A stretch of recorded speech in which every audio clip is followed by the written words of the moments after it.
El flip-flop es el nombre común que se le da a los dispositivos de dos estados, que sirven como memoria básica para las operaciones de lógica secuencial.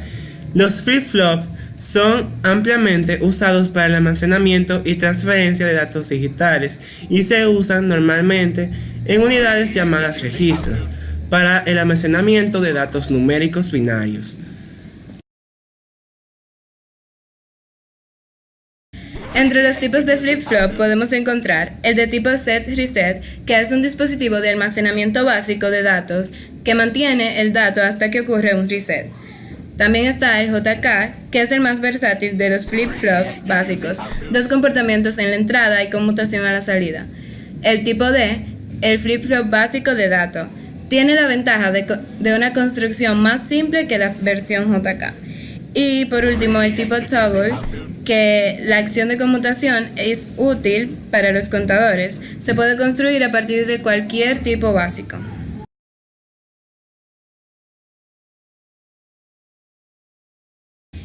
El flip-flop tipo set-reset se activa set a un estado alto en el lado de Q por medio de una señal de set y se mantiene en ese valor hasta que se desactiva a una señal baja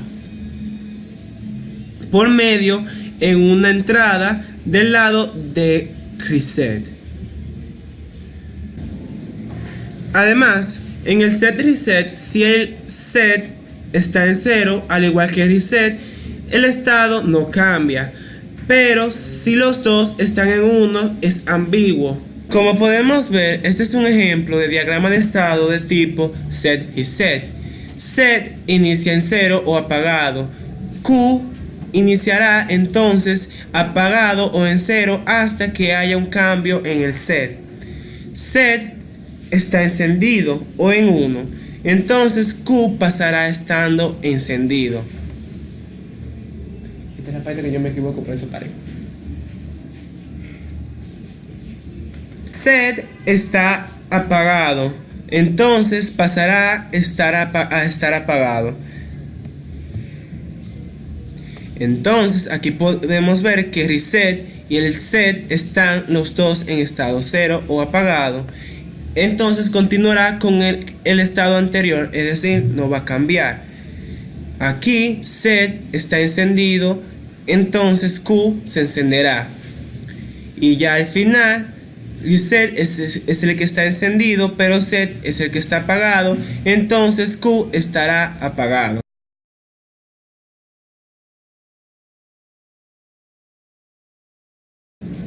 El flip-flop D. El flip-flop tipo D sigue a la entrada haciendo transiciones que coinciden con las de la entrada. El término D significa dato. Este tipo de flip-flop almacena el valor que está en la línea de datos. Se puede considerar como una celda básica de memoria. Un flip-flop D se puede hacer con un flip-flop set-reset, uniendo la salida set estado alto con la salida reset estado bajo a través de un inversor.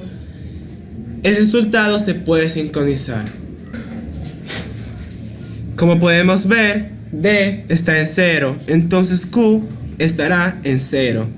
Ahora D está en 0 nuevamente y su estado anterior fue 1, pero será 0 de todas formas. Aquí D cambia a 1, entonces Q será 1. Aquí D es 1 nuevamente y su estado anterior fue 1, pero de todas formas seguirá siendo 1. Aquí podemos ver un ejemplo de diagrama de estado del flip-flop D. Aquí D inicializa en 0, entonces Q va a inicializar en 0 hasta que haya un cambio. Aquí D cambió a 1, entonces Q pasa siendo 1. Continuará así hasta que haya otro cambio de estado. Aquí D cambia a 0, entonces Q finaliza ya en estado 0 o apagado. Este es un ejemplo del flip-flop D. Como dije previamente, si D está en 0, Q será 0. Entonces Q negada sería 1. Ahora, si cambiamos a D al valor 1. Entonces cambiamos el tiempo. Q será 1 y la negación de Q 0. Luego de ver su funcionamiento podemos darnos cuenta que arriba y abajo tienen dos entradas, las cuales son set, clear o reset, que se activan con 0. Cada flip-flop, ya sea D o JK, las cuales se basan en el funcionamiento del RS, serán predominantes en los flip-flops. O sea, si una de estas entradas es activa, ya no se le prestará atención a las entradas JK o D. Ejemplo, activamos el set, no le presta atención a la entrada, al cambio de entrada de la D. Como podemos ver que al igual que si colocaríamos 0 a set, este produciría que la entrada D no surtiera efecto en Q. Además hay otro caso, si colocáramos set en 0 al igual que reset, este produciría que Q fuera 1 y que no Q fuera 1, lo cual es totalmente un error.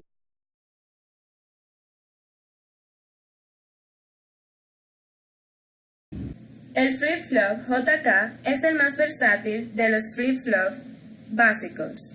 Tiene el carácter de seguimiento de entrada del flip-flop desincronizado, pero tiene dos entradas, aquí y esta, denominadas tradicionalmente J, que es la primera, y K, que es la que está aquí abajo. Si J y K son diferentes, como vemos aquí en la tabla de verdad, la salida Q toma el valor de J durante la subida del siguiente pulso de sincronismo. Como podemos ver en estos dos casos, en el primero, J tiene el valor de 1 y K tiene el valor de 0, entonces la salida será 1, porque J es 1. En el siguiente, J tiene el valor de 0 y K tiene el valor de 1. Entonces la salida será 0 debido a que J es 0. Si J y K son ambos low, o sea bajo, entonces no se produce cambio alguno. Como vemos aquí, J es 0 y K es 0. Entonces en la salida no habrá cambios. Si J y K son ambos high, entonces en la siguiente subida del reloj, la salida cambiará de estado. Puede realizar las funciones del flip-flop set-reset y tiene la ventaja de que no hay estados ambiguos. Puede actuar también como un flip-flop T para conseguir la acción de permutación en la salida.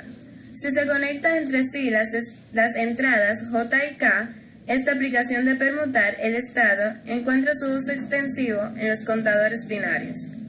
Aquí tenemos el diagrama temporal del flip-flop JK. En este, como había explicado anteriormente, vemos que al principio, como el reloj está apagado, la salida va a estar apagada.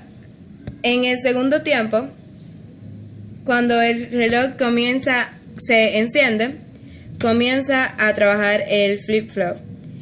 Y como vemos, cuando J está encendida y K está apagada, como están diferentes, se tomará el valor de J y la salida será igual a J al inicio, que es 1 alto o arriba. En el tercer tiempo tenemos que J está apagada y K está encendida. Entonces, como están diferentes, se tomará el valor de J.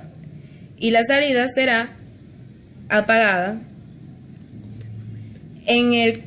continuamente hasta que se acabe ese tiempo. En el cuarto tiempo tenemos que J está apagada y K está encendida. Como están diferentes, entonces se tomará el valor de J y será apagada.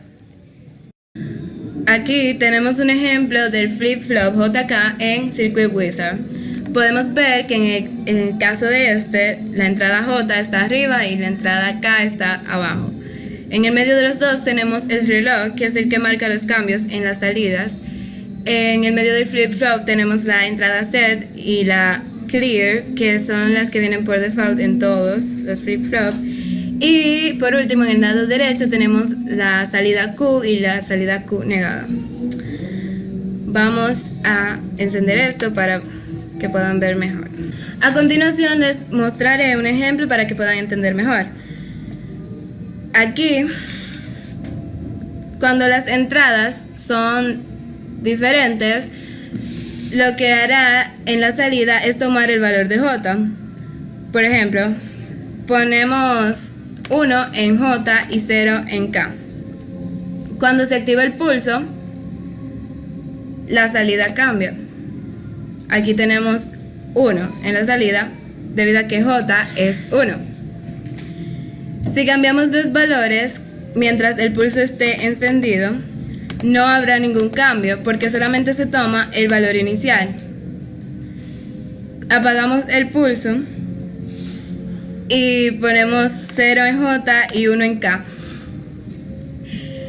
Al encender el pulso, Q tiene que ser 0, como ven aquí.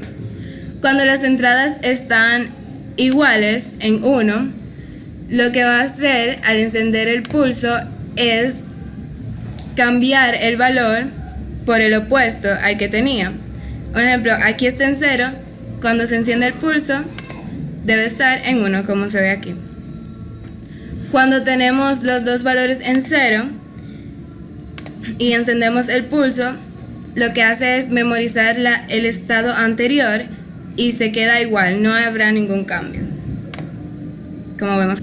Aquí tenemos un ejemplo del flip-flop toggle, que cuando las dos entradas están en 1, su salida será la complementaria a la anterior, siempre y cuando se inicie un nuevo pulso.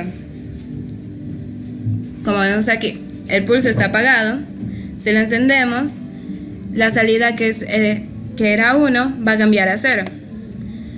Y lo mismo pasará en todos los casos. Cada vez que se vuelva a encender, la salida va a cambiar a su opuesto.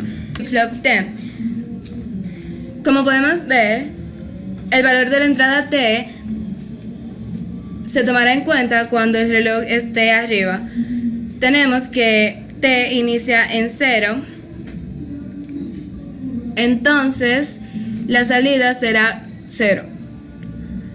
En el siguiente tramo de tiempo tenemos que al subir el reloj T está en 1, entonces la salida será 1, constante, hasta cambiar al siguiente tramo y así sucesivamente hasta que se acabe el cronograma.